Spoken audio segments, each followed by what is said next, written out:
What's something a teacher did that made students lose respect instantly? My senior year, we had this AP English teacher, Mrs. Keller, who everyone thought was a genius. She'd brag about her PhD and how she'd written the book on teaching literature. She meant that literally. She'd self-published this thick textbook and made every student in her class buy it for $40, no used copies allowed.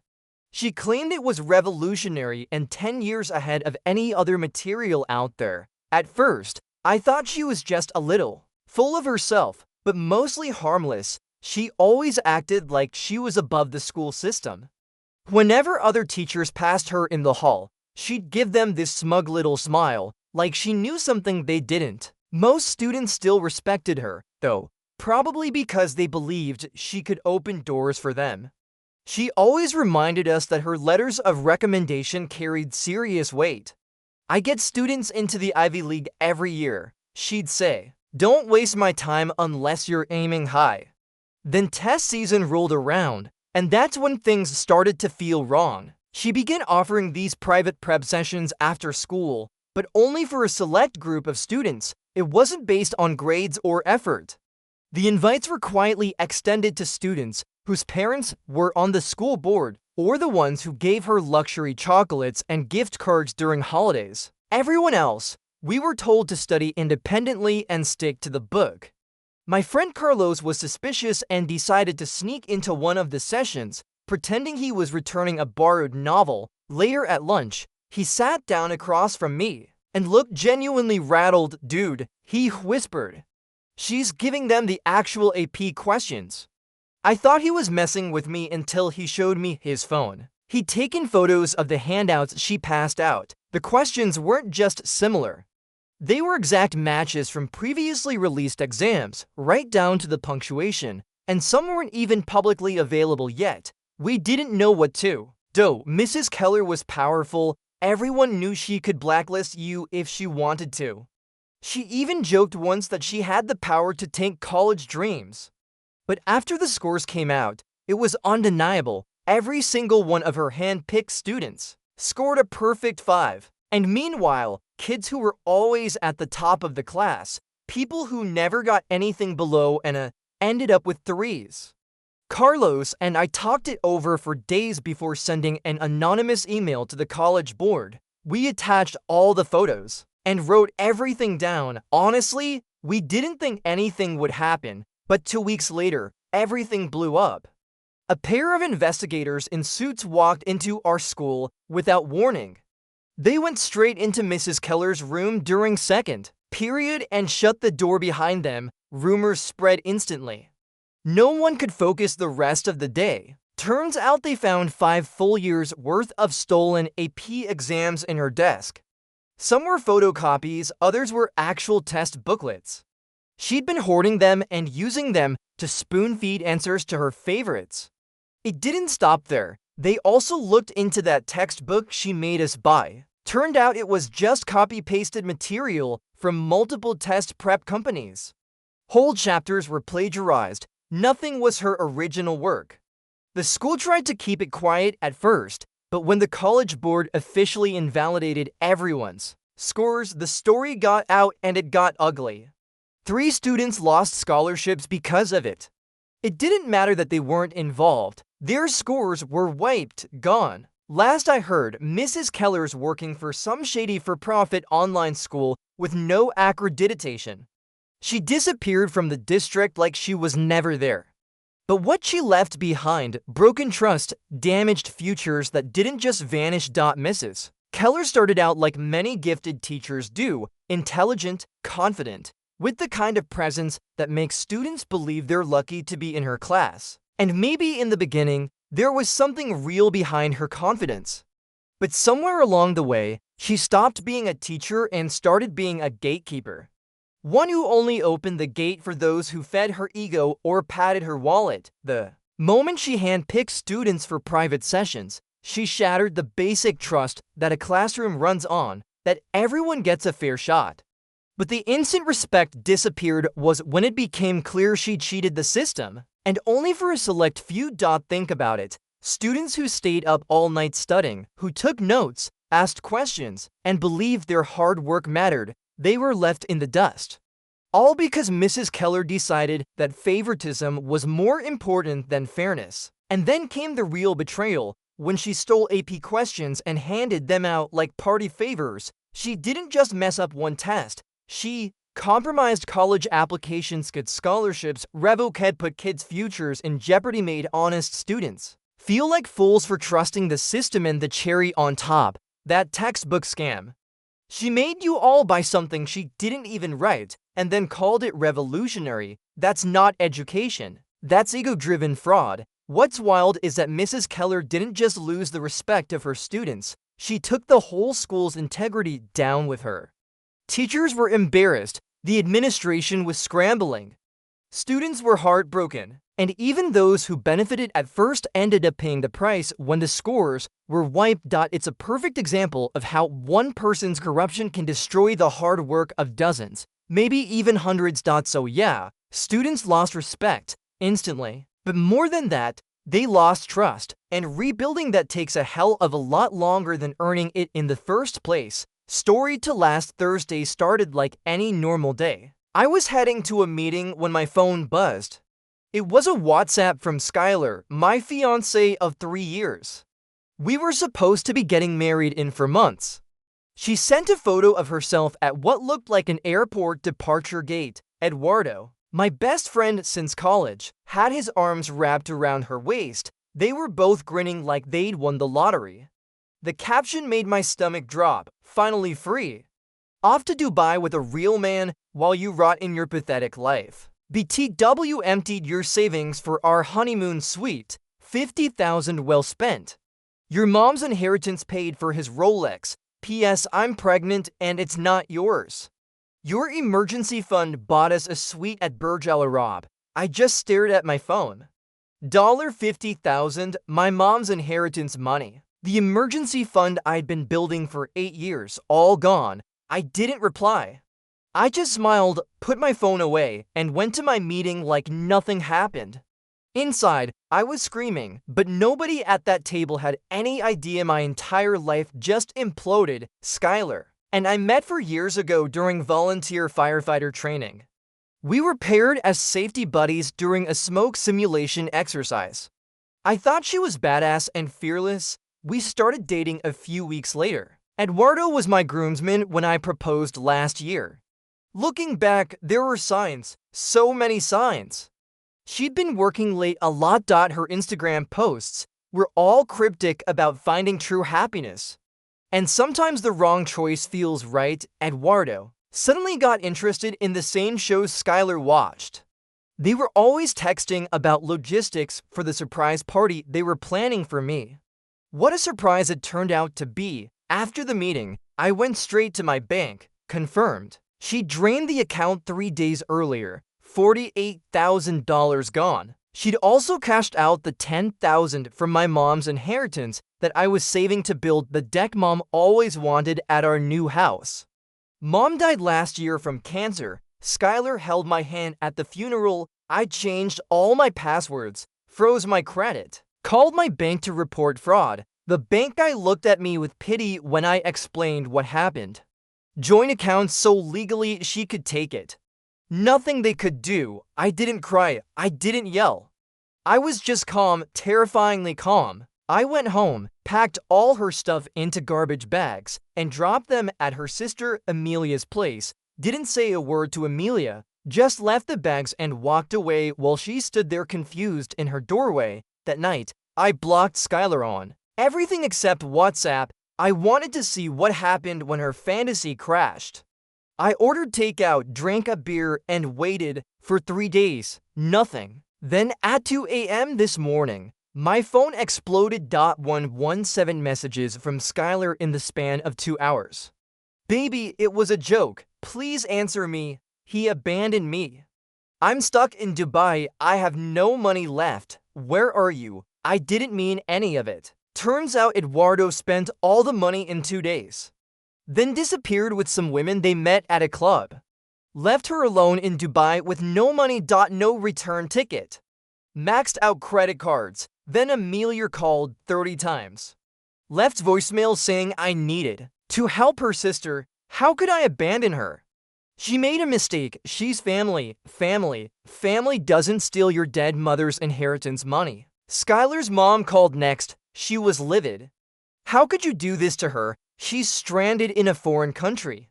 You need to help her now. I finally answered and calmly asked how I was supposed to help when Skylar took every cent I had. Her mom went quiet, then started saying Skylar told her I gave her permission to use that money, that the pregnancy was mine, and we planned the trip together, but I couldn't go last minute. I laughed, actually laughed, then sent her mom screenshots of the WhatsApp message. Silence. Then, oh my god, she started crying, apologizing, saying she had no idea, then begged me to help anyway. She's still going to be your wife. No, I said she's not.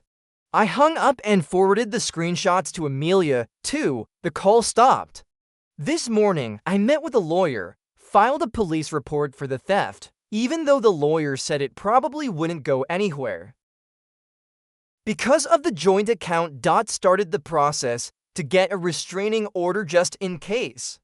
I don't know how Skylar's getting home from Dubai. I don't care. The US Embassy can deal with her. Her family can wire her money. Eduardo can magically reappear. Whatever, not my problem anymore. What is my problem is making sure they both pay for what they did. Not just the money, the betrayal, the disrespect, using my dead mother's memory like that. I'm planning something that will make them regret the day they ever thought they could screw me over. It's not about getting my money back anymore, it's about justice. Her sister texted an hour ago saying Skylar's not really pregnant. She just said that to hurt me, as if that makes anything better. I haven't slept in 24 hours, but I'm wide awake. The lawyer is helping me document everything. I've already contacted our wedding venue to cancel. Told them to keep the deposit, and I'd explain why later. Tonight, my phone's still blowing up. Skylar somehow got access to a phone with international service, begging me to forgive her, saying Eduardo manipulated her, that she loves me, that she pay me back, that she made a horrible mistake. The only mistake was me trusting either of them. I'm not rushing to save her. I'm not sending money. I'm not responding to the texts. I'm planning, calculating, waiting. This isn't over, not by a long shot. Update 1.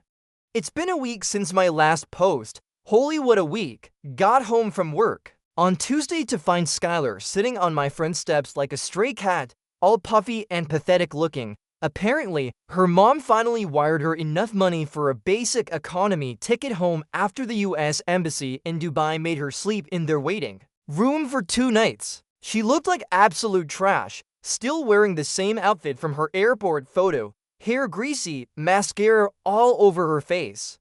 My first instinct was to just drive past my own damn house, but I didn't. I parked, walked right past her without a word, and unlocked my door. She lunged at me, grabbed my arm, started crying about how sorry she was, how Eduardo manipulated her, how she'd do anything to fix this. I shook her off and told her to get off my property before I called the cops. Showed her my phone with 911 already dialed, just waiting for me to hit call. She backed up, but kept talking louder now so the neighbors could hear. Classic Skylar move, always needs an audience. Said I was being cruel, that she made one mistake in for years and I was throwing away our whole relationship. One mistake, stealing $58,000, and my dead mom's memory isn't one mistake. It's like 58,000 separate crimes. I just went inside and locked the door.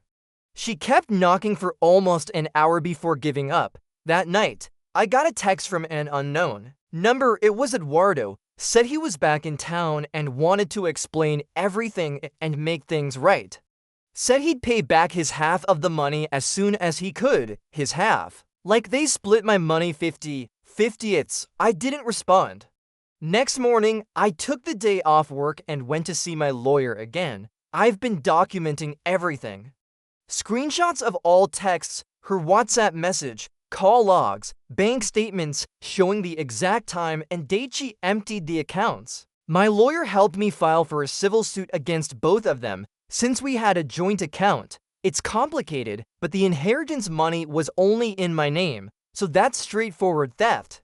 Turns out Eduardo and Skylar had been sleeping together for at least 6 months based on text I found on our shared iPad that she forgot to delete. They'd been planning this Dubai trip since February, calling it their freedom launch. Eduardo even made a shared note where they calculated exactly how much they could take from me without it being too suspicious.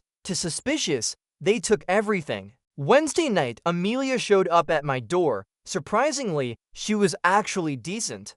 Said she was horrified by what her sister did.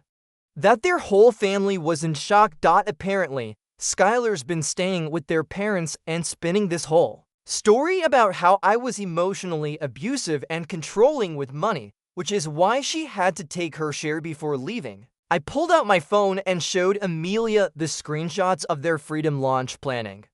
Her face went white. I also showed her our Venmo history. Me sending Skylar money constantly for 4 years while she was between jobs or had unexpected expenses. Over $20,000 in transfers on top of paying 70% of our living expenses because she said her job didn't pay enough. Amelia actually started crying. Said she had no idea that Skylar had told everyone I was this controlling monster who never let her have money for herself. Turns out Skylar had been telling her family for years that I was borderline abusive, setting the stage for this theft. To seem justified, I asked Amelia why Skylar did this. Amelia hesitated, then said something that actually made sense. Skylar has always been jealous of people who have more than her. She dated me because I was stable and had savings, but resented me for the same reason. She saw my financial responsibility as some kind of personal attack on her own spending habits. Eduardo told her she deserved a more exciting life than what I could provide. Thursday, I found out Eduardo works at a small marketing firm that handles several clients I have connections with through my work. Sent an email to his boss with screenshots of Eduardo admitting to the theft and participation in emptying my accounts. Didn't ask for him to be fired. Just said as a potential client, I wanted them to be aware of who they employ. Got a response within hours saying they were handling the situation. Not my problem what that means. Friday morning, I went to the bank and closed our joint account. Opened a new one at a completely different bank. Changed all my passwords again.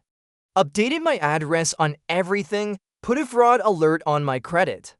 Checked, and Skylar had also maxed out our joint credit card. Another $12,000. Added that to the civil suit. Friday night, Eduardo showed up at my house unannounced, drunk and belligerent. Started yelling about how I got him put on leave at work. Pounded on my door so hard my neighbors called the cops. When the police showed up, I gave them copies of the restraining order paperwork I'd filed. They took him away, didn't arrest him, just made him leave. But now there's a police report documenting his behavior. That same night, Skylar's mom called me, actually apologizing this time. Said she and Skylar's dad had no idea how deep this went, that they were appalled by her behavior, asked if there was any way we could resolve this as a family without courts. I laughed and hung up. Saturday morning, I went through our wedding website and got the email addresses of all our guests. Sent a mass email explaining the wedding was canceled because Skylar had stolen my savings and run off with my best man. Brief, factual, no dramatic details, just the truth. Then I deactivated all my social media accounts so I wouldn't have to deal with the fallout. I'm not interested in online drama. I'm interested in justice. Sunday, I finally heard from Skylar directly again.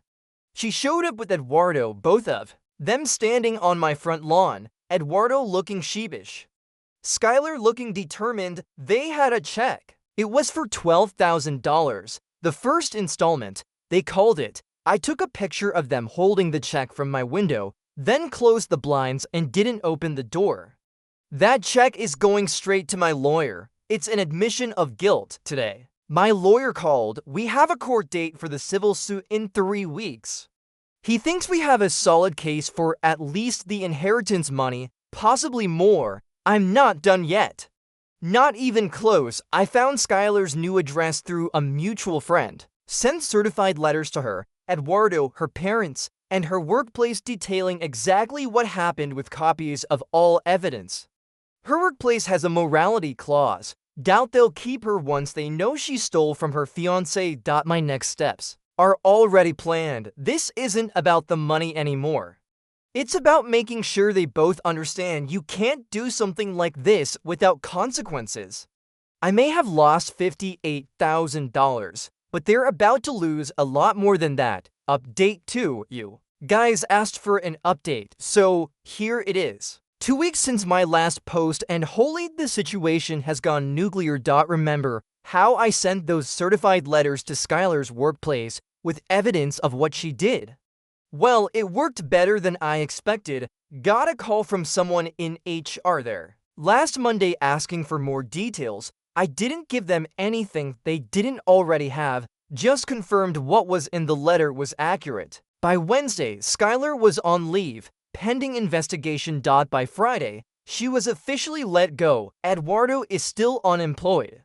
Apparently, when potential employers Google his name, my civil suit comes up in the search results. Not my problem. What's wild is how quickly our social circle has completely fractured. People are taking sides, and it's actually kind of fascinating to watch from a distance. Last week, I finally reactivated my Instagram, kept Facebook deactivated because Facebook is toxic AF. Within minutes, I had like 20 DMs from mutual friends, all asking what happened, saying they heard crazy stories from Skylar. According to these messages, Skylar's been telling everyone that the money she took was rightfully hers from our wedding fund. She never said she was pregnant. Eduardo forced her to go to Dubai. I'm violently unstable and she feared for her safety. I literally laughed out loud at #4. I've never even raised my voice at her in for years together. The screenshots I sent back shut that down real quick. A group of her mutual friends were having a BBQ on Saturday and invited me. I was hesitant, but decided to go, needed to get out of the house anyway. When I showed up, it was weird, like walking into a room where everyone had just been talking about you, which they probably had been. Jeff, one of my oldest friends, pulled me aside right away, said Skylar and Eduardo had been contacting everyone in our circle trying to spin this ridiculous story about how I was financially abusive and controlling, how she had to take what was hers before leaving because I would have never allowed her to have her fair share. Jeff didn't believe any of it. He's known me since high school, seen me help Skylar financially for years, but he said some people were confused, especially those who only knew me through Skylar. I didn't argue or try to defend myself, just showed Jeff the WhatsApp message and bank statements on my phone. He actually said, "What the fuck?" out loud, told me to send him the screenshot so he could show anyone who was still on the fence. Halfway through the BBQ, my phone started blowing up again. Turns out Jeff had shown the screenshots to a few key people who showed others. And suddenly Skylar was getting absolutely destroyed in our group chat. I stayed out of it, just zipped my beer and watched the chaos unfold on my phone. Someone added Eduardo to the chat and started tagging him, asking how he could do this to me when I'd helped him get his last jobs. Eduardo left the chat without responding. Sunday morning, I woke up to find Skylar had posted this long dramatic Instagram story about cyberbullying and harassment and how people don't know the real story and should stop believing lies without naming names. Of course, several people tagged me in the comments asking for my side. I just posted the Dubai airport WhatsApp screenshot with the caption, "The only side that matters," and left it at that. Her post was deleted within an hour. Monday was the first genuinely weird encounter. I was at the grocery store grabbing stuff for dinner when I ran into Skylar's mom. She looked terrible, like she hadn't slept in days. She started walking toward me and I seriously considered just abandoning my cart and leaving. But I stood my ground. She stopped a few feet away and just said how sorry she was, how embarrassed their family is, how she raised Skylar better than this. asked if there was any way we could handle this privately without the court case, said they were willing to pay back everything plus extra for the emotional damage. I told her it was too late for that. The court date is next week. Her actions have consequences. She started crying right there in the cereal aisle. Actually grabbed my arm and said Skylar was desperate, that she might do something to herself if this keeps going. I carefully removed her hand and said that was manipulative emotional blackmail. And if she was genuinely concerned about Skylar's mental health, she should get her daughter professional help, not try to guilt trip me into dropping a legitimate legal case. She called me heartless. I just walked away with my cart. Tuesday, I got a text from Eduardo asking to meet Manto Man to work this out. Said he was sorry that he got caught up in Skylar's plan, that he'd been in love with her for years and she manipulated him, too. I replied with a single word, no. He sent like 15 more texts, getting increasingly desperate, saying his parents were asking questions, that he couldn't get a job, that his girlfriend left him, didn't even know he had a girlfriend, while planning to run away with Skylar, but whatever. I blocked his number again. Wednesday brought the biggest surprise. Amelia, Skylar's sister, showed up at my place with a USB drive. Said she'd found something I should see. It was a video Skylar had recorded on her phone a few months ago. She was talking to someone off camera, sounded like Eduardo, about how they were going to take Austin for everything he has before leaving, laughing about how I was too trusting and wouldn't see it coming. She specifically mentioned my mom's inheritance, saying it was just sitting there and I was wasting it on building a deck instead of living life. Said I was pathetic for saving so carefully when life is meant to be enjoyed. Amelia was crying when she gave it to me, said she found it when helping Skylar move some files between her old phone and new one. Said she couldn't keep this secret anymore, that Skylar had gone too far. I copied the file and gave the USB back to Amelia, thanked her for doing the right thing. She asked if I was going to use it in court. I said, absolutely. She nodded and left without another word. Thursday, my lawyer called, said Skylar's lawyer had reached out about a potential settlement. They were offering $75,000, the original, $58,000 plus $17,000 for legal fees and damages. I said no, told him about the video Amelia gave me. He was silent for a moment, then said, this changes everything. Said we should ask for $150,000 minimum now, given the clear premeditation and malice. I agreed. Friday, I got home to find my house had been egged. Real mature. My doorbell camera caught Skylar doing it at 2 a.m. clearly drunk. Sent the footage to my lawyer and the police, added it to the growing file. Today is Saturday, 1 week until court. Eduardo texted from a new number saying he'll testify against Skylar. Tell the court it was all her idea if I dropped the case against him. I didn't respond. Let them turn on each other. Just got word from a mutual friend that Skylar showed up at her parents' country club last night, got wasted and started loudly telling everyone who would listen that I was ruining her life over a little borrowed money. Her dad had to physically remove her from the building. They've apparently been suspended from the club pending review. The social destruction is happening all on its own at this point. I barely have to do anything. People who enable entitled behavior their whole lives eventually have to face consequences. That time has come for Skylar and Eduardo. Court is next Friday. I'll update after. Final update. Court day finally came. Been building to this for weeks now. Figured you guys deserve the final update since so many of you have followed this show from the beginning. Got to the courthouse early on Friday.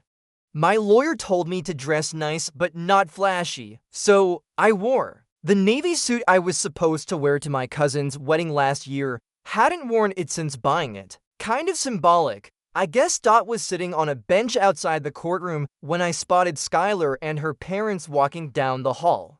She looked different, hair pulled back, minimal makeup, wearing this conservative gray dress like she was cosplaying as a Sunday school teacher or something. Her parents looked like they'd aged 10 years. Her dad wouldn't even look in my direction. Her mom kept dabbing at her eyes with a tissue. Real tears or courtroom theater, who knows? Eduardo showed up 5 minutes later alone, no lawyer with him. Weird. He tried to make eye contact with me, but I just stared at my phone. My lawyer arrived and we went over last-minute details. He seemed confident, said with the video evidence Amelia provided, plus all the texts and bank records, it was basically open and shut. Right before we went in, Eduardo approached us. My lawyer stepped between us immediately. Eduardo said he wanted to settle. Said he had $15,000 he could pay right now, plus he'd signed something agreeing to pay back the rest over time. My lawyer asked where the money came from. Eduardo mumbled something about selling his car and borrowing from his parents. Lawyer said we'd think about it and walked away. Didn't even consider it. $15,000 was nothing compared to what they took. Inside the courtroom, it was weirdly anticlimactic. At first, just a small room with the judge, court reporter, and us. No jury or anything. Civil court is way less dramatic than TV shows make it seem.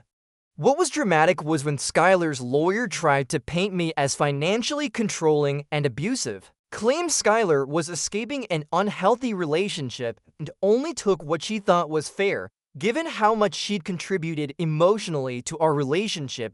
My lawyer just pulled out his phone and played the WhatsApp video, the one where she's literally at the airport saying she emptied my accounts and used my mom's inheritance for Eduardo's Rolex. The judge's face, man. If looks could kill, Skylar would have spontaneously combusted right there. Then he played Amelia's video. The one where Skylar's laughing about taking me for everything and calling me pathetic for saving money. Eduardo is clearly visible in the background of that video, nodding and smirking. Skylar started crying, saying the video was just them joking around and taken out of context. The judge wasn't buying it. Eduardo tried to claim he was manipulated by Skylar, said she convinced him I wouldn't care about the money, that it was practically hers anyway since we were getting married. The judge asked Eduardo if he helped spend the money in Dubai. Eduardo couldn't lie. There were hotel receipts with his name on them, receipts for the Rolex, restaurant bills for hundreds of dollars a night. Then the real bombshell dropped. Skylar's lawyer called Amelia as a witness. I was confused at first. Why would they call the person who gave me the video evidence? Turns out Skylar thought Amelia would back up her story about being forced to go to Dubai. Instead, Amelia completely threw her sister under the bus. Testified that Skylar had bragged to her months ago about planning to take Austin for a ride and cash out before leaving him. Skylar jumped up and started screaming at her sister, calling her a traitor and liar. The judge had to bang his gavel several times and threatened to have Skylar removed. It was the first time I'd seen Skylar's mask completely drop in public. The entitled angry person I glimpsed in those videos was fully on display. Her parents looked mortified. The judge called a short recess. When we came back, Skylar's lawyer had a completely different tone. Suddenly, they wanted to settle, offered the full $58,000 plus $25,000 in damages. My lawyer countered with our original demand, $150,000. Skylar's mom gasped. Her dad put his head in his hands. They tried to argue it down to $100,000 total. My lawyer wouldn't budge. Finally, after some back and forth, they agreed to $140,000. The judge asked if I was satisfied with this amount. I said yes, not because it was enough for what they did, but because I wanted this over with. We signed the settlement agreement right there. Skylar's parents would pay $70,000 immediately. Clearly, they were funding this. And Skylar would pay the rest in monthly installments of $1,500 for the next 4.5 years. Eduardo agreed to pay $30,000 of the total, selling his car and emptying his savings for the initial $10,000, then paying $500 monthly for 3 years and for months. The judge made it very clear if they missed a single payment, the full amount would become due immediately, plus interest and additional penalties. As we were leaving, Eduardo tried to approach me again, said he was sorry that he'd made a terrible mistake, that he hoped someday I could forgive him. I just looked at him and said, "I don't think about you at all," then walked away. Skylar didn't even look at me as she left with her parents. Her mom was openly crying now, her dad just looked defeated. Outside the courthouse, Amelia was waiting. She apologized for her sister's behavior, said their family would never be the same after this. I thanked her for doing the right thing, then got in my car and left. That night, the money notification started coming in. $70,000 transferred to my account from Skylar's parents, $10,000 from Eduardo. Suddenly, I had $80,000 that morning that I didn't have the day before. First thing I did, transferred $10,000 to a separate account earmarked for building that deck. In memory of my mom, second thing, put $20,000 into a new emergency fund. The rest is going toward a down payment on a house, one without memories of Skylar. Sunday morning, I woke up to 50 texts from mutual friends. Apparently, Skylar had a complete meltdown at a bar Saturday night. Started screaming about how I ruined her life and how she'd get even someday. Someone recorded it and sent it to me. I forwarded it to my lawyer immediately. He said if she made any actual threats, we could file for a restraining order, told me to document everything. Monday morning, I got an email from Eduardo's mom. She apologized for her son's behavior, said she raised him better than this, that he was facing the consequences of his actions, and she wouldn't bail him out anymore. Tuesday, I ran into Jeff at the gym. He told me Eduardo's parents kicked him out of their house where he'd been staying since losing his job. Apparently, he's crashing on someone's couch now, working at a fast food place, trying to make his monthly payments to me. Wednesday, I heard from Amelia again. Said Skylar's been cut off financially by their parents except for the money to make her monthly payments to me. They're making her get a job at their friend's retail store and live in their basement until she can support herself again. They've also mandated therapy for her twice a week. Apparently, the therapist suggested Skylar has narcissistic tendencies and has never faced real consequences before. Shocker, today, I went to the bank and closed all my old accounts. Opened completely new ones at a different bank. Changed my address, my phone number, my email. I'm systematically erasing every connection to my old life. The house I've been renting, giving notice next week. Found a small place across town, not as nice, but no memories there. My revenge wasn't some elaborate scheme. It was simply holding them accountable for what they did, making sure they couldn't just walk away from it, making them face consequences, financial, social, and legal. I could have settled early, could have just walked away, but that's not who I am. They thought I was a pushover they could steal from and disrespect. They were wrong. Now Skylar has to make payments to me every month for nearly 5 years, a constant reminder of what she did. Eduardo lost his job, his car, his savings, and his parents' trust. They both lost almost all their friends. Is it petty that this makes me satisfied? Maybe. Do I care? Not at all. It's been exactly 1 month since that WhatsApp message from Dubai. 1 month since they thought they'd get away with stealing my money and my dignity. They didn't get away with.